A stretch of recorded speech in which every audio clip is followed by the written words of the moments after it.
तो मूवी की शुरुआत होती है मेरी एक बात से दोस्तों कि इस मूवी को एंड तक जरूर देखना क्योंकि ये काफी मस्त मूवी है।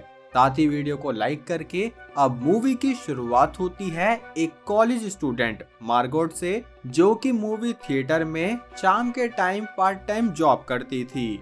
जहां एक दिन अपनी शिफ्ट के टाइम वो एक अपने से काफी थोड़े ज्यादा उम्र के आदमी रॉबर्ट से मिली, जो कि उसे काफी अट्रैक्टिव लगा। इसलिए तब मार्गरेट का रॉबर्ट पर क्रश आया और वो उससे कुछ कन्वर्सेशन करना ही चाहती थी, लेकिन रॉबर्ट उसे इग्नोर करते हुए अपनी टिकट लेकर थिएटर में चला गया। जहां कुछ देर बाद जब मार्गरेट वापस घर जाने लगी तो तब उसे ऐसा लगा कि जैसे कोई उस पर अटैक करना चाहता है। इसलिए वो अपनी बेस्ट फ्रेंड टाइलर को अपनी लोकेशन के बारे में सारी अपडेट देती रही। जिस बीच जैसे ही वो अपने हॉस्टल रूम पर पहुंची तो तभी उसे एक अनजान कुत्ता मिला जिसे किसी ने अबेंडनली छोड़ दिया था। तब मार्गरेट को लगा कि जल्दी ही बारिश होने वाली है, तो वो इस कुत्ते को अपने साथ अंदर ले आई। लेकिन जैसे ही वो अंदर लाई तो यहाँ की मकान मालकिन ने उसे पकड़ लिया, जो बोली कि तुम्हें पता है ना, पेट्स अलाउड नहीं है। जिस रीजन से ही मार्गरेट ने वापस से उस कुत्ते को बारिश में छोड़ दिया। अब इस कुत्ते को थोड़ा ज्यादा याद रखना दोस्तों।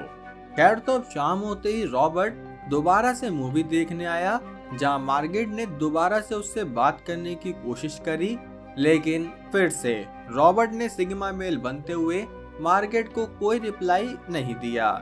जिसके बाद मार्गरेट खुद सीधा थिएटर में गई और वो रॉबर्ट के साथ बैठकर मूवी देखने लगी। पर हाँ, ये सिर्फ उसकी इमेजिनेशन थी, सच में नहीं हो रहा। तो अब जैसे ही मूवी एंड हुई तो रॉबर्ट थिएटर से बाहर निकला, जहां इस बार उसने खुद सीधा मार्गरेट को अप्रोच करके उससे उसका फोन नंबर ले लिया, जो ऑफ कोर्स मार्गरेट तो देने के लिए तैयार ही थी, तो उसने फोन नंबर चिपका भी दिया। खैर, तो कुछ दिन तक इनकी खूब बातचीत चलती रही, जहां ये दोनों एक दूसरे से फ्लर्ट भी कर रहे थे और मार्गरेट ने अपनी बेस्ट फ्रेंड टाइलर को भी इन सब के बारे में बता दिया। जहां जब टाइलर ने उससे रॉबर्ट की एज पूछी तो मार्गरेट ने झूठ बोल दिया कि वो 25 साल का है, लेकिन इन रियलिटी रॉबर्ट काफी बड़ा था।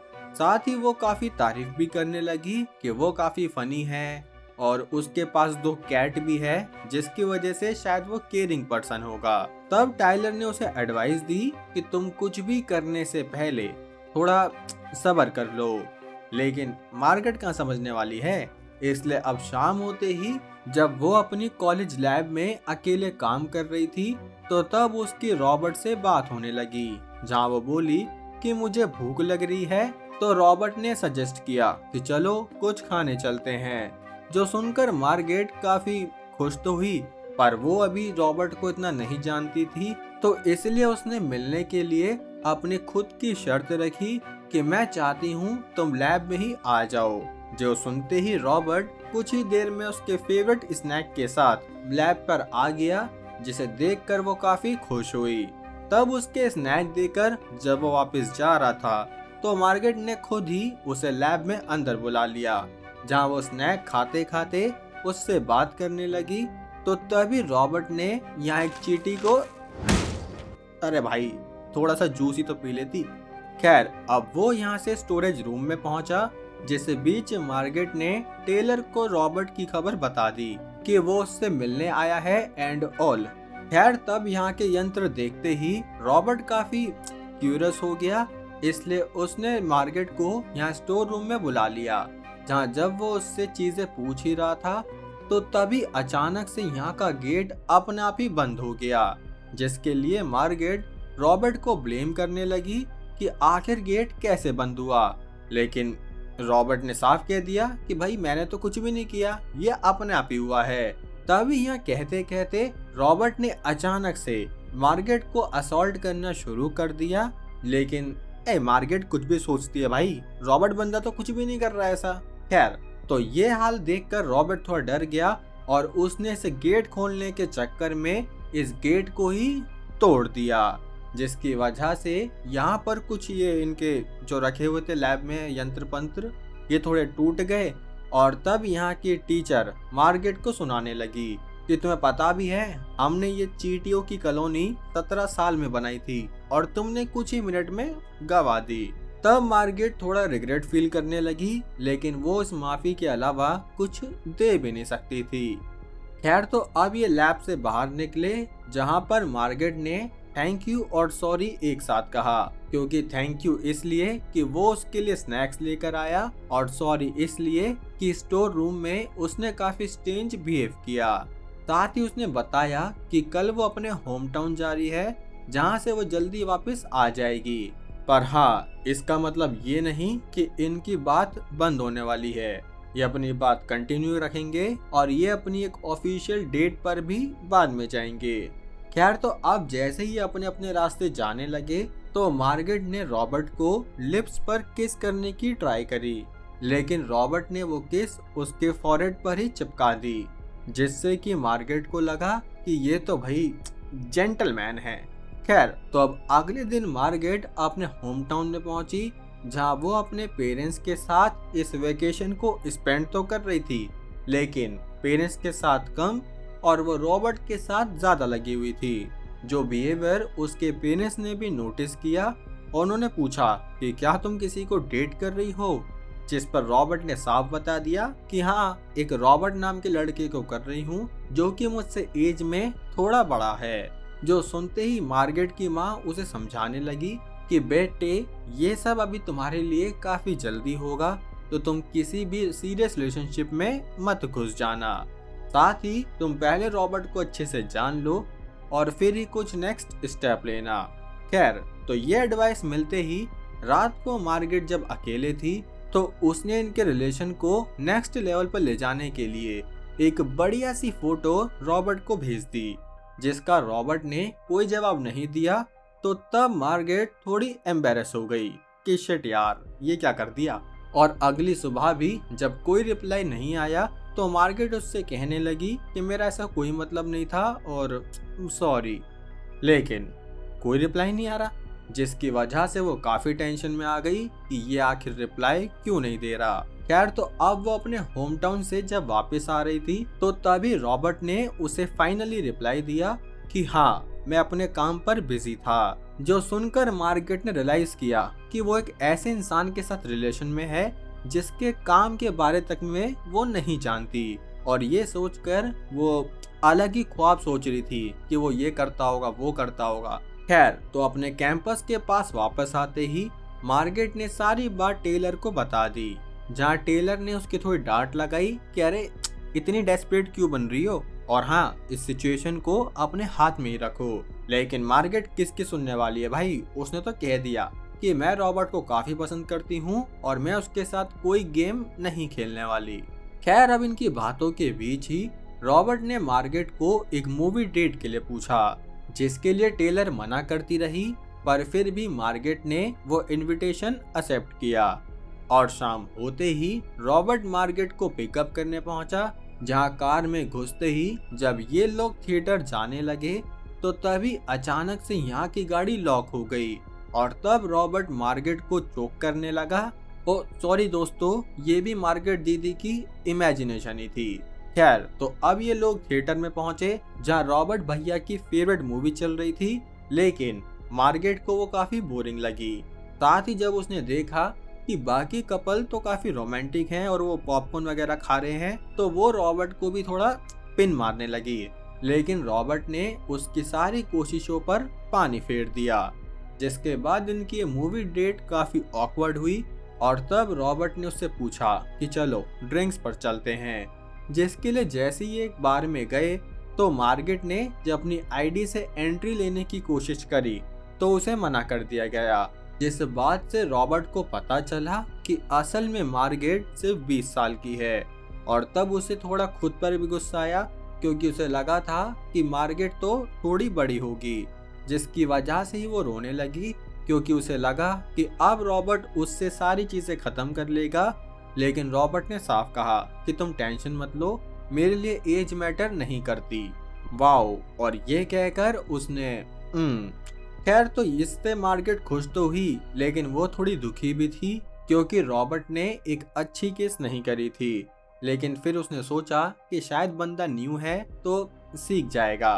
खैर तो अब इन्होंने थोड़ी बियर वगैरह ली और ये रेस्ट रूम में पीने लगे। जिस बीच ही मार्गरेट ने अपनी दोस्त टेलर को कुछ वॉइस नोट भेजे तो वो समझ गई कि ये ड्रंक है, इसलिए उसने एडवाइस दी कि तुम जल्दी से टैक्सी लो और हॉस्टल में आ जाओ। लेकिन मार्गरेट के कुछ और ही प्लान थे क्योंकि वो अब रॉबर्ट के साथ उसके घर पर पहुंची, जहां पर वो रॉबर्ट की कैट ढूंढने लगी जो कि उसने खुद ही बताई थी। लेकिन यहाँ उसे कोई भी कैट नहीं दिखी। साथ ही उसकी इमेजिनेशन फिर उठ गई, जहां उसे लगा कि रॉबर्ट का घर कोई टॉर्चर चैम्बर है जहां पर वो लोगों को पकड़ कर रखता है। लेकिन असल में यहाँ पर उसे ऐसा कुछ भी नहीं दिखा और तब रॉबर्ट ने कैट की जगह पुसी देखने का प्रोग्राम शुरू किया। लेकिन इस प्रोग्राम के बीच में ही मार्गरेट की ईगो सामने आ गई, जो उससे कहने लगी कि तुम्हें अभी के अभी ये घर छोड़ देना चाहिए। लेकिन मार्गरेट, जिसे लग रहा था कि ये आदमी काफी स्वीट है क्योंकि उसने उसके फॉरहेड पर किस किया था, तो इन लोगों ने अपना कार्यक्रम शुरू कर दिया। लेकिन इस कार्यक्रम के शुरू होते ही मार्गरेट को रियलाइज हो गया कि वो उसके साथ सोना नहीं चाहती थी।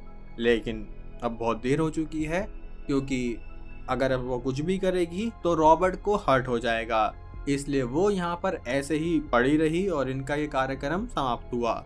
जिसके समाप्त होते ही उसे रियलाइज हो गया कि ये उसकी लाइफ का सबसे खराब डिसीजन था।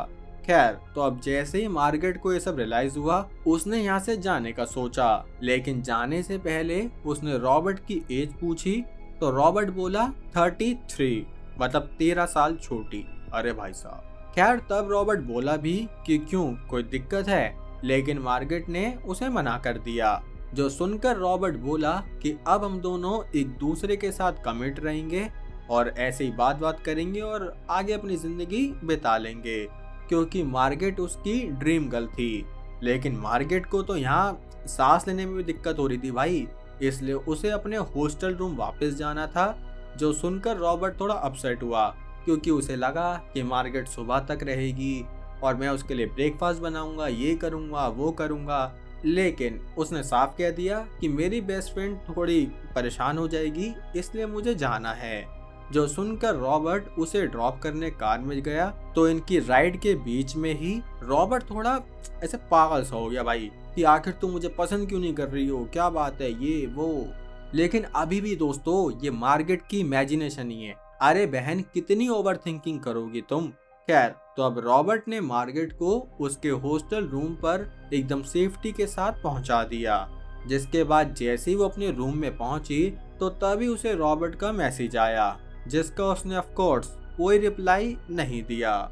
जिसके अगली सुबह उसने सारी बात टाइलर को बताई, जहां वो बोली कि अब मैं रॉबर्ट की शक्ल भी नहीं देखना चाहती। लेकिन रॉबर्ट भैया तो पड़ गए प्यार में, इसलिए वो मार्गरेट को मैसेज भेज रहे थे, जिसका ऑफ कोर्स ये कोई रिप्लाई नहीं दे रही थी। तब टाइलर ने सजेस्ट किया कि तुम उसे ब्लॉक कर दो, लेकिन मार्गरेट को लगा कि ब्लॉक करना थोड़ा ज्यादा हो जाएगा। साथ ही उसने ये भी रिवील किया कि उसे वहाँ कोई कैट नहीं दिखी। जो सुनकर टाइलर बोली कि हो सकता है उसने झूठ बोला हो ताकि तुम्हें लगे कि वो एक अच्छा इंसान है। खैर तो अब इनका डिस्कशन पूरा हुआ, जिस बीच पूरे दिन रॉबर्ट मार्गरेट को टेक्स्ट करता रहा, लेकिन मार्गरेट उसे इग्नोर करती रही। जहाँ उसे लगा कि शायद अब ये तभी खत्म होगा जब हम दोनों में से एक मर जाए। और इसके मरने की इमेजिनेशन देखो कि रॉबर्ट ही मर रहा है हर जगह। खैर तो अब शाम होते ही उसने एक लंबा मैसेज लिखा कि वो अपनी पढ़ाई के साथ काफी बिजी है। जो देखकर टाइलर को लगा कि इससे तो रॉबर्ट नहीं मानेगा, इसलिए उसने मार्गरेट का फोन चुराकर ये टेक्स्ट कर दिया कि I am not interested, please stop texting. जो देखते ही मार्गरेट को लगा कि ये तो काफी ज्यादा हो गया है, लेकिन टाइलर उससे बोली कि तुम टेंशन मत लो, सब सही हो जाएगा। और हो भी गया सही दोस्तों। रॉबर्ट ने उसे ये रिप्लाई किया कि मुझे नहीं समझ आया कि आखिर हम दोनों के बीच क्या गलत हुआ है, क्योंकि मेरे हिसाब से तो हमने काफी अच्छा समय बिताया, पर फिर भी मैं तुम्हारे डिसीजन की रिस्पेक्ट करता हूँ। लेकिन अगर तुम्हारा कभी मन करे तो प्लीज मुझसे कांटेक्ट जरूर करना। जो देखकर ये दोनों की दोनों काफी टेंशन फ्री हो गई कि अब तो सब कुछ सॉल्व हो चुका है। इसलिए तब इनकी दोबारा से अपनी फॉर्मल लाइफ शुरू हुई। लेकिन अब कुछ दिन बाद जब ये लोग एक रेस्टोरेंट में अपनी किसी दोस्त का बर्थडे सेलिब्रेट करने पहुंचे, तो तभी वहां मार्गरेट ने रॉबर्ट को देख लिया, जो कि अकेले ही ड्रिंक कर रहा था। तब वो उसका सामना नहीं करना चाहती थी, इसलिए वो अपने दोस्तों को कोई बहाना बनाकर इन्हें यहाँ से किसी दूसरे रेस्टोरेंट में ले गई। जिसके कुछ ही देर बाद उसे रॉबर्ट का टेक्स्ट आया, जहाँ वो बोला कि आज मैंने तुम्हें बार में देखा था। और इस मैसेज के बाद उसने दोबारा से ही मार्गरेट को कांस्टेंट मैसेज करने शुरू कर दिए कि मैं तुम्हें मिस करता हूँ और मुझसे ऐसी क्या गलती हुई है जो तुम मुझसे दूर हो गई एंड यही सब। जिसका रिप्लाई ना मिलने पर उसकी फ्रस्ट्रेशन अब गुस्से में बदलने लगी, जहां वो टेक्स्ट मैसेज में ही गालियां बकने लगा कि शायद तुम किसी और के साथ हो, और समझ रहे हो ना दोस्तों, वही टॉक्सिसिटी। खैर, तो अब शाम होते ही मार्गरेट जब अपने थिएटर में काम कर रही थी, तो तभी उसे रॉबर्ट बाहर खड़ा दिखा, जिस पर नजर पड़ते ही रॉबर्ट जल्दी ही अपनी कार में बैठकर यहाँ से निकल गया। और जब मार्गरेट की शिफ्ट खत्म हुई, तो तब जब वो घर के लिए निकली तो उसे लगा कि शायद रॉबर्ट उसका पीछा कर रहा है या फिर उसे स्टॉक कर रहा है। और तभी उसके फोन की बैटरी भी खत्म हो गई, तो उसे यहाँ पर एक कार के इंजन की आवाज आई, जिसे सुनते ही वो जल्दी से वापस थिएटर में भागी और उसने यहाँ पुलिस को फोन कर दिया, जहाँ पुलिस को उसने अपने रिलेशन की सारी बात बताई। जो सुनकर ऑफिसर ने साफ कहा कि रॉबर्ट ने कोई भी लॉ नहीं तोड़ा है, तो अभी हम उसे किसी भी बेसिस पर अरेस्ट नहीं कर सकते। जो कहकर वो चली गई, तो मार्गरेट भी समझ गई कि पुलिस उसकी मदद नहीं करने वाली, तो उसे खुद ही कुछ करना पड़ेगा। जिसके बाद उसने टायलर को कांटेक्ट किया और ये दोनों कुछ टूल्स को खरीदने एक स्टोर पर पहुंच गए, जहां से इन्होंने पेपर स्प्रे और कुछ ट्रैकिंग डिवाइस वगैरह खरीद लिए, ताकि ये ट्रैकिंग डिवाइस ये रॉबर्ट की कार पर लगा दे, जिससे कि उसकी मूवमेंट को ये ट्रैक कर पाएंगे। अब ये सब सामान लेकर जब ये घर पर आए, तो वहाँ ये सवाल आ गया कि आखिर इस ट्रैकिंग डिवाइस को लगाएगा कौन, जिसकी वजह से ही इन दोनों की आर्ग्यूमेंट हुई। और तब मार्गरेट ने कह दिया कि मुझे तुम्हारा इस सिचुएशन को कंट्रोल करने का तरीका नहीं समझ आया, क्योंकि तुम कुछ ज्यादा ही हार्ड हो रही हो। और तब ये सुनकर टेलर यहाँ से चली गई कि भाड़ में जा, तेरी प्रॉब्लम तो खुद संभाल। जो सुनकर बेचारी मार्गरेट खुद ही अपनी साइकिल से रॉबर्ट के घर के पास आई, ताकि वो उसकी कार में इस ट्रैकिंग डिवाइस को लगा सके। जिसके लिए वो रॉबर्ट के गैराज में घुसी, जहाँ जैसे ही वो अपना मिशन पूरा करती, तो तभी उसे वो कुत्ता दिखा, जो हमें मूवी के स्टार्ट में उसके हॉस्टल रूम के बाहर दिखा था। इसलिए तब वो समझ गई कि असल में रॉबर्ट उस पर पहले दिन से ही नजर रख रहा है। जो देखकर वो काफी डर गई।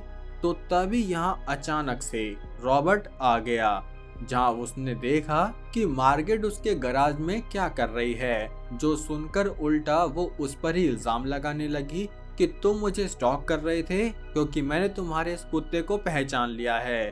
तब रॉबर्ट ने उससे पूछा कि आखिर तुम्हारे हाथ में क्या है।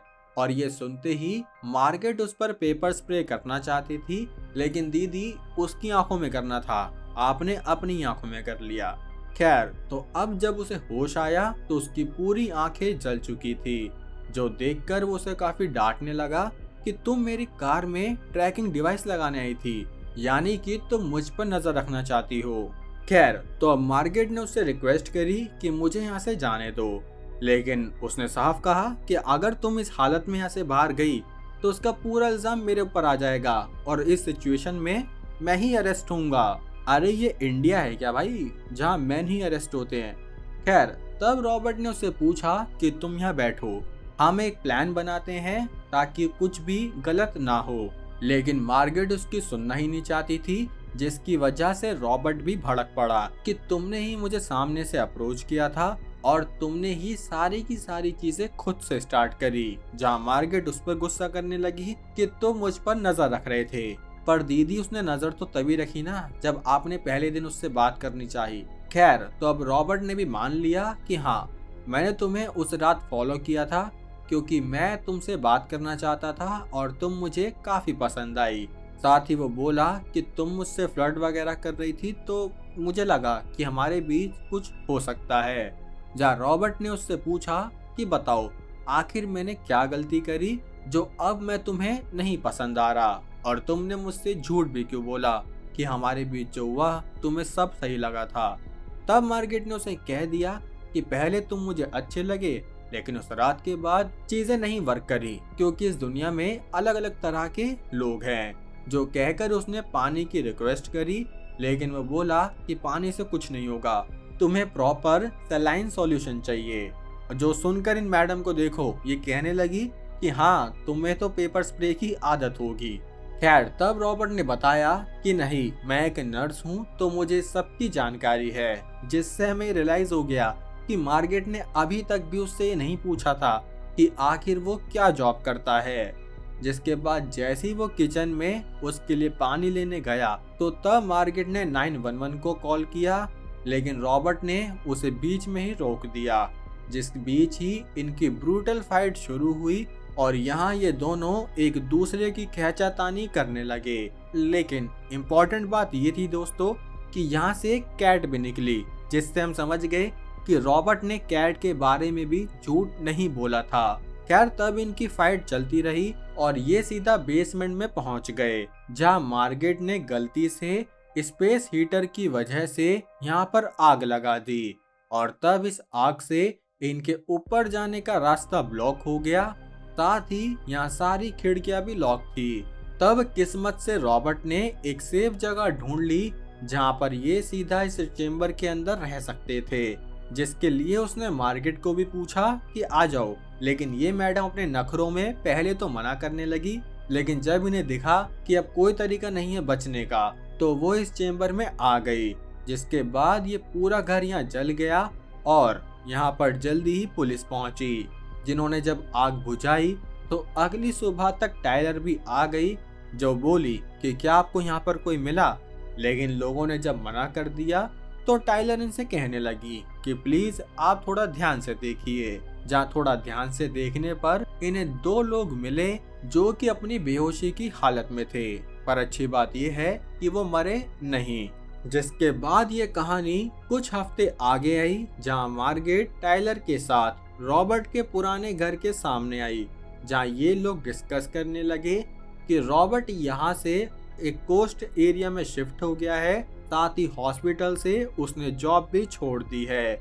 और तब टायलर ने उस रात के बारे में जब मार्गरेट से पूछा तो हम समझ गए कि मार्गरेट ने ये सच्चाई किसी को भी नहीं बताई। जिसके फाइनल सीन में मार्गरेट दोबारा से थिएटर में काम कर रही थी, जहां पर दोबारा एक ओल्डर कस्टमर आया और उससे बात करने लगा, जहां उसने मार्गरेट का नंबर भी मांगा, लेकिन उसका रिस्पांस देखने से पहले ही ये मूवी एंड हो गई। दोस्तों शायद आपको लग रहा होगा कि ये मूवी बेकार थी या इसका कोई स्ट्रॉन्ग मैसेज नहीं था, लेकिन एक सवाल सोचने लायक है कि गलत कौन था, रॉबर्ट या मार्गरेट?